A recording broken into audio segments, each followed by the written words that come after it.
eu não sei responder exatamente se eu sou um comunista que faz teatro em determinados momentos ou se eu sou um teatrólogo que sou comunista em determinados momentos. Você falar de movimentos de valorização do artista mineiro passa obrigatoriamente pelo nome de Pedro Paulo Cava, engajadíssimo politicamente e no fazer teatral.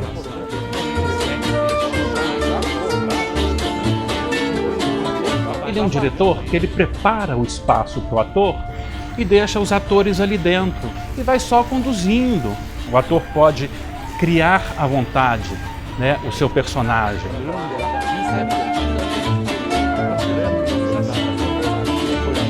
Se há algumas pessoas que têm uma importância real nessa construção das artes cênicas de Belo Horizonte, um dos nomes é o Pedro Paulo Cava.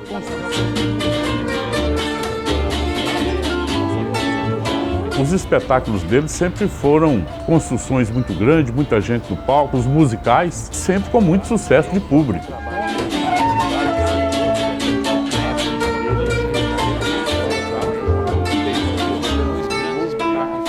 Você com 50 anos, eles já te consideram um mamute, dinossauro, jurássico em Belo Horizonte, porque o novo, esse compromisso com o novo, né? Jurássico, mas é a metade de um século.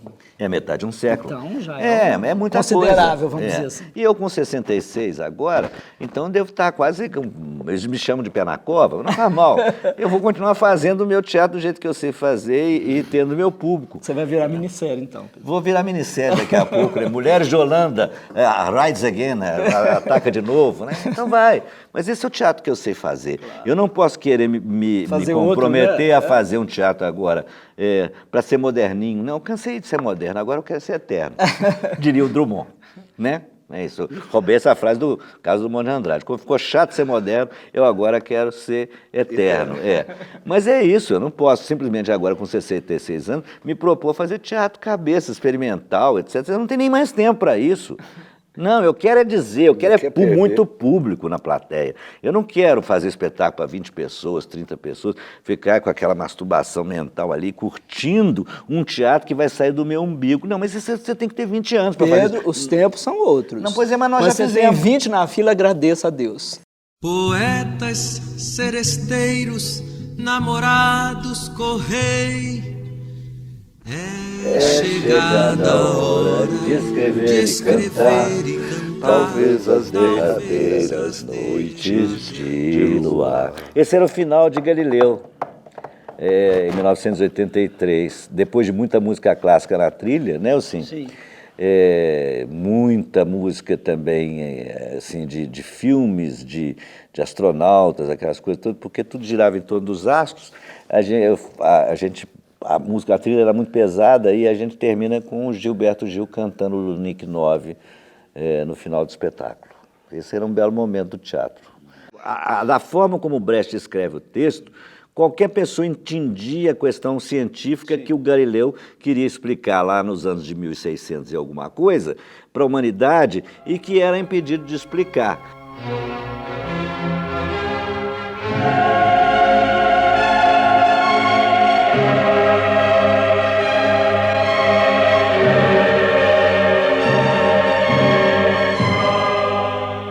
Além de que o Galileu não era nenhuma flor que se cheirasse, era um safado, né? Que ele rouba o telescópio de um, passa como invenção para ele mesmo. Mas, enfim, ele tem uma contribuição para a ciência que é tirar a questão de que a igreja batia o pé que a Terra era o centro do universo e ele dizia que o Sol era o centro do universo. Então, o sistema heliocêntrico e o sistema geocêntrico, né? Então, o Galileu faz isso e o Brecht faz isso de uma forma brilhante. Aos saltos, né? Porque a história vai aos saltos, como todo teatro épico, então não é um teatro realista, era um espetáculo épico, que começava, aliás, com um elenco de 25 pessoas na frente, falando, o senhor Bertoldo Brecht diz que... E aí cada um falava uma frase, e aí o espetáculo começava, todos de macacão, quer dizer, operários, quer dizer, ali tem também toda uma coisa da minha história de partidão.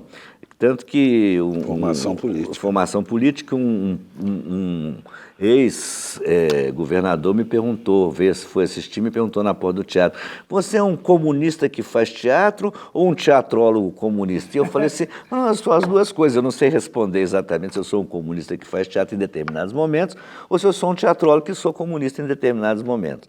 Ele é dos diretores mineiros, talvez o mais engajado com causas políticas. Sempre esteve vinculado a esses movimentos, engajadíssimo politicamente e no fazer teatral. E os textos que o Pedro Paulo encenou, principalmente se você dividir ele em duas fases, as fases do empreendedor Pedro Paulo, quando ele assumiu o Teatro da Cidade, que foi um grande ganho para a classe artística mineira. Se você separar a obra dele antes disso, todas as encenações dele eram extremamente engajadas. Depois, ele é um empreendedor do teatro, querendo que o teatro desse certo em Minas.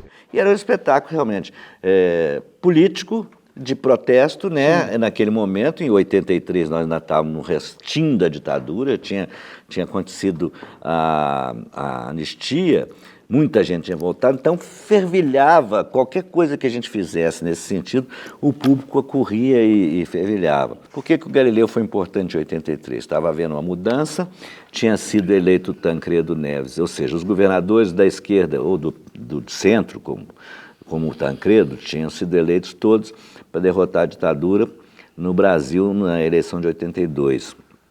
Tinham surgido os partidos o PT, o PDT, tinham surgido, serão partidos novos, o PTB,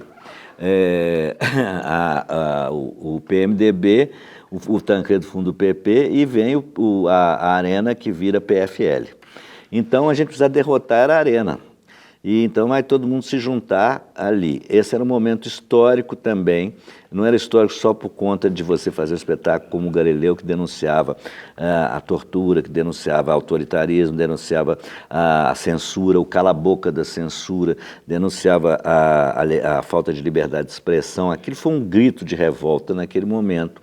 E em pleno 83. E ainda tinha censura, a censura não tinha acabado, porque a censura só vai acabar com a Constituinte de 88. Mas, por um lado, havia uma pulsação da plateia que buscava esse tipo de informação e queria ajudar a modificar, não é? Exatamente. Porque eu acho que a plateia vinha para ouvir um discurso até certo ponto utópico, mas que fosse um contraponto, uma oposição àquilo que foi o período mais difícil anteriormente. E encontrava nas palavras do Brecht exatamente esse lugar. Trabalhar em Galileu foi muito importante no sentido da minha formação como ator, e também na questão política.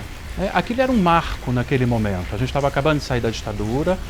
O Galileu Galilei foi um trabalho, inclusive, financiado pelo Goethe Institut, se eu não me engano. Então tinha uma relação aí desse pensamento. O Brecht, né, é um autor, né, que vem de uma posição de mundo de esquerda. Então está falando naquilo, naquele momento, em Belo Horizonte, foi muito importante. Por que muito importante? Porque a censura ainda estava acabando de sair de cena. A gente ainda não tinha muita liberdade de expressão. Então falar determinadas coisas ainda era muito complexo. E o Pedro montou o Galileu na íntegra. E ele vinha trazendo o espetáculo, enquanto linguagem, enquanto narrativa, como um trabalho que batia nesse lugar, na possibilidade da gente estar aí num palco em Belo Horizonte, no início dos anos 80, falando de determinadas coisas que não era permitido naquele momento. E como o espetáculo era muito grande... Fazer outro comentário aqui. É muito importante a presença do Goethe nos anos 70 e 80, principalmente com a chegada do Roland Schaffner e da Carmen Paternoster a Belo Horizonte, para financiar uma parte da dramaturgia alemã que o Goethe gostava de divulgar. Então, quando o Roland Schaffner chega aqui com a Carmen Paternoster, quer dizer, duas pessoas extremamente ligadas à arte, à cultura, ao teatro, e principalmente a mudança de linguagem cênica. Por exemplo, o Roland, ele considera o meu Galileu um espetáculo quase que convencional, com algumas... ele fez muitas críticas na época. Falou, olha, é um espetáculo... Primeiro, é brasileiro, ele não tem nada de alemão. Segundo, é um espetáculo que ele é quase convencional, ele não arrisca uma linguagem. Mas também não era minha pretensão arriscar uma linguagem estética nova ali. Embora, do meu ponto de vista, ali tivesse uma linguagem que ainda não tinha sido vista em Belo Horizonte, que era o Brecht com uma certa... Eu estava acabando de voltar de uma viagem de estudos e trabalho na Alemanha, então eu estava com aquela coisa toda da estética brechtiana na cabeça, e então eu fiz como todo brasileiro faz, o brasileiro incorpora a cultura estrangeira e dá uma mexida nela e faz uma salada russa, né? Então foi o que eu fiz com o Galileu. E como o espetáculo era muito grandioso, no sentido da ocupação do espaço, dos recursos que ele podia dispor naquele momento, era uma novidade muito interessante para quem ia. Então era uma plateia cheia de estudantes, de formadores de opinião o tempo inteiro, e isso reverberava imediatamente nos jornais daqui, que era diferente de hoje, né? Você tinha uma resposta de críticos, uma resposta de pessoas especialistas na área, então a reflexão não parava de jeito nenhum. A reflexão também, de escritores, de cientistas, Sim, de o muita discurso gente, não parava. Então... acontecia assim, por exemplo, muitos cientistas foram falar sobre astronomia, foram falar sobre o Galileu, nós tivemos padres falando sobre a questão da religião, então o elenco sempre tinha um conferencista semanal falando para o elenco, localizando o elenco, isso é uma coisa que me... Isso dá uma segurança dá muita segurança para o elenco, então uma pessoa que você chamava para ir lá, bater um papo sobre uma personagem, sobre um método de interpretação e tudo, né?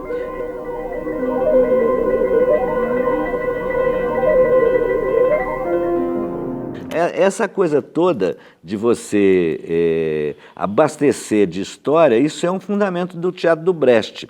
O Brecht não fazia as peças dele sem esse acompanhamento de fundamentação humana, histórica, temporal, etc, etc. E aí, falar, bom, agora nós já temos aqui a história. Como é que nós vamos trazer isso é a grande pergunta que muita gente sempre faz. Não, nós já fazíamos isso desde os anos 60. O teatro brasileiro, depois que a censura recrudesceu com o AI-5, ele passou a falar por metáforas, e o público entendia essas metáforas. Galileu, na verdade, era uma grande metáfora para você falar da tortura no Brasil, para você falar das mortes, dos assassinatos, das pessoas que desapareceram.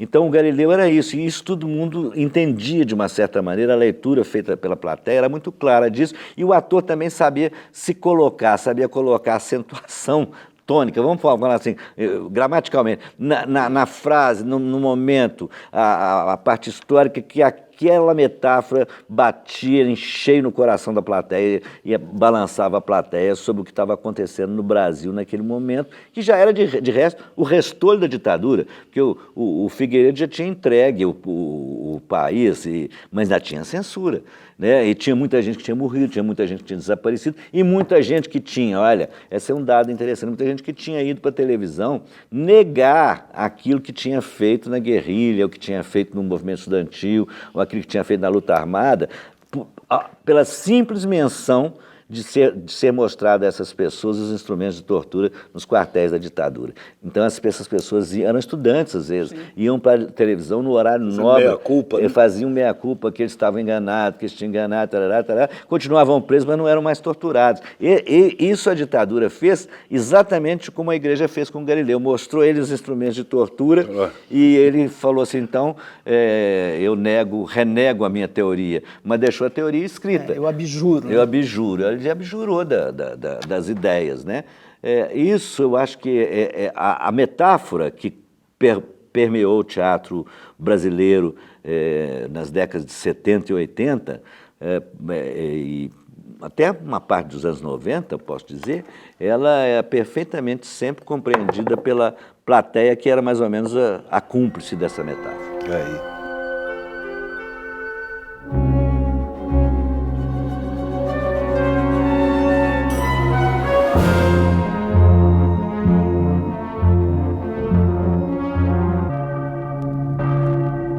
Não há reunião, abaixo-assinado, protesto, manifestação da classe cultural como um todo, não só teatral, em que Pedro Paulo Cava não lá estivesse e não fosse um dos oradores mais veementes, não é isso?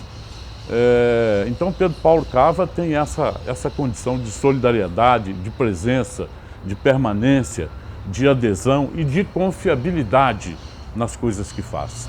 O Teatro Pedro Paulo Cava, o Teatro da Cidade, não só manteve uma programação constante das produções dele, como de outras, mas, sobretudo, foi também um palco de liberdade. Qualquer manifestação, reunião que nós tínhamos que fazer, usava o Teatro Pedro Paulo Cava, que se servia a qualquer tipo de pensamento, qualquer corrente de natureza política ou cultural. Parla un po' di Bella Ciao, Ma Barba. Dio santo, ci parliamo qui di teatro politico, ma vedi che questo uomo ha fatto? Qui ho fatto teatro politico. Acontece que o Bella Ciao puxou você para um lado que era a tua origem italiana, o teu temperamento anarquista. Anarquista e Quer siciliano. dizer, ele viu no Bella Ciao um monte de coisa que ele achou impossível resistir. Era impossível resistir. Impossível resistir. Um encenador, e pega um texto daquele, né? Atores. Ópera, virou uma ópera. Era uma maravilha o negócio, que coisa, hein?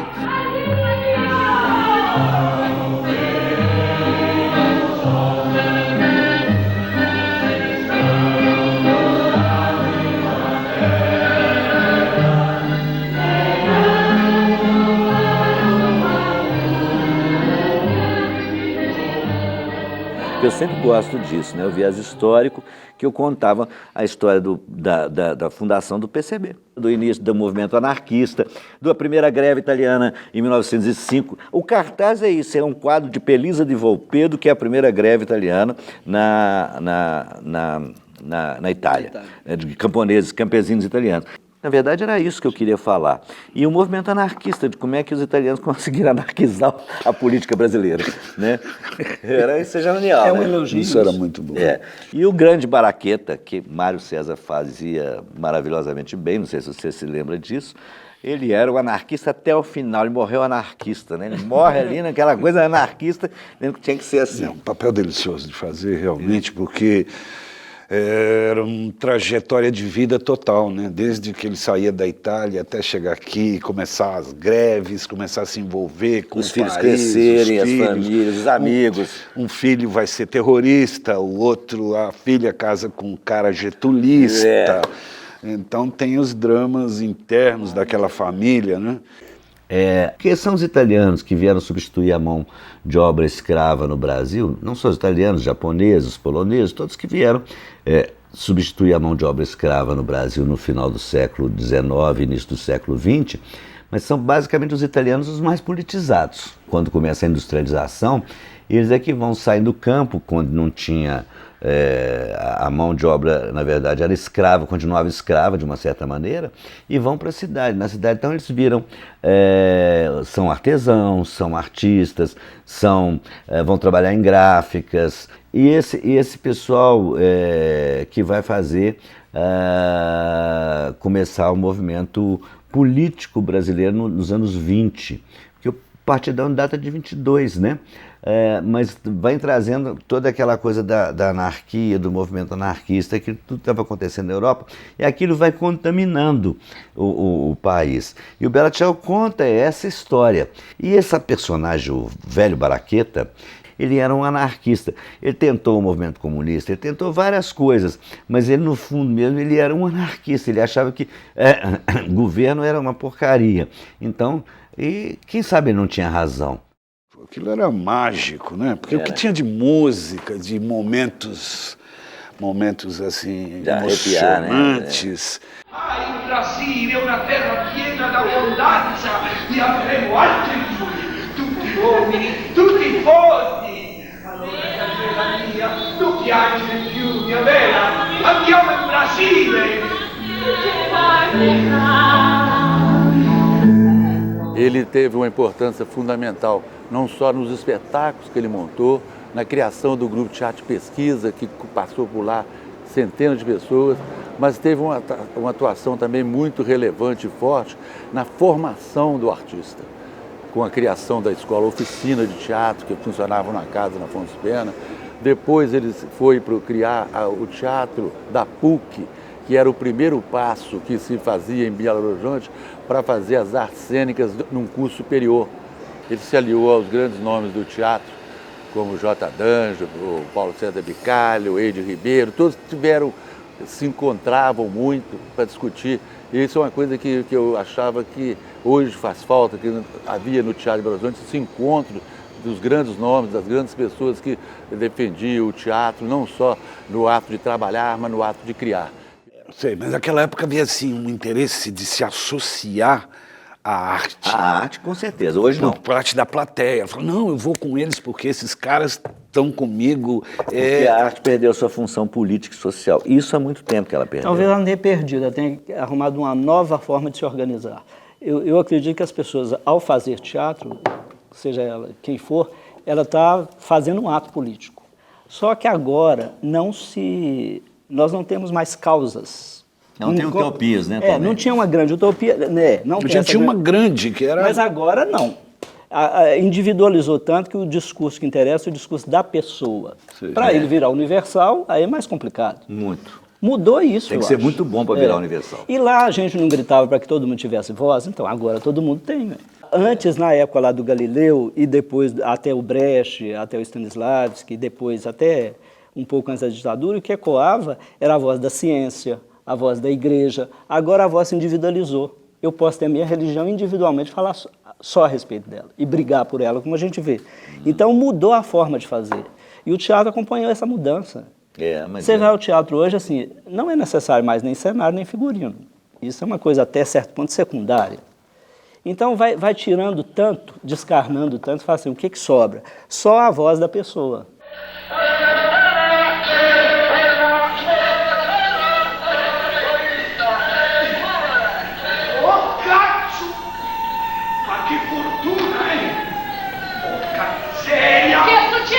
Siamo tutti stupidi, che? Così siamo tutti stupidi. Io, tu, lei, lui, lei. Io lavoravo per un patrono milionario. Viaggio 40 giorni in mare da vita trabalhar per un altro patrono in Brasile. Eu sou meio obsessivo. Eu puxei a dona Lígia, que era minha mãe, que guardava tudo, até pedacinho de parafuso quebrado, ela guardava.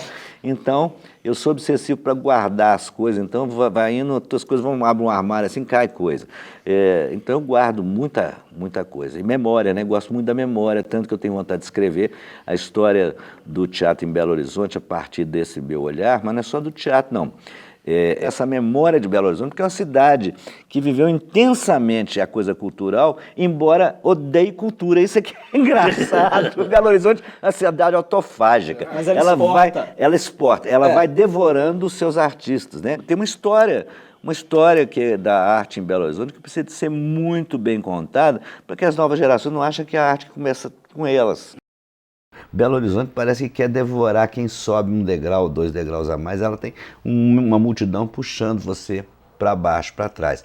Então, ou você desconhece esse fenômeno e faz e vai fazendo, senão você não constrói. Grandes talentos saíram daqui, por isso que eu acho que a cidade vai devorando os seus próprios filhos e vai julgando, tirando eles do teatro, da música, das artes plásticas, etc., e vai julgando ele na loja do shopping, no comércio, numa outra empresa, e o talento vai para o espaço, gente que a gente viu que estava assim num caminho maravilhoso e que de repente não deu conta desse repuxo da inveja, da intriga.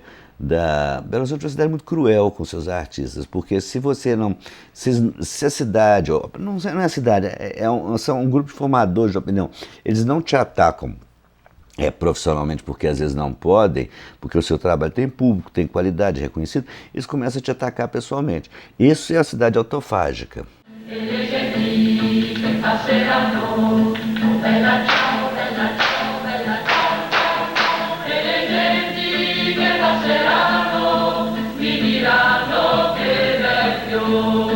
E seppellire lassù in montagna, bella ciao, bella ciao, bella ciao, ciao, ciao, a seppellire lassù in montagna, sotto l'ombra del bel fiore. E noi curve a lavoro, il capo in piedi, col suo bastone. Oh bella ciao, bella ciao, bella ciao, ciao, ciao, il capo in piedi, col suo bastone, e noi curve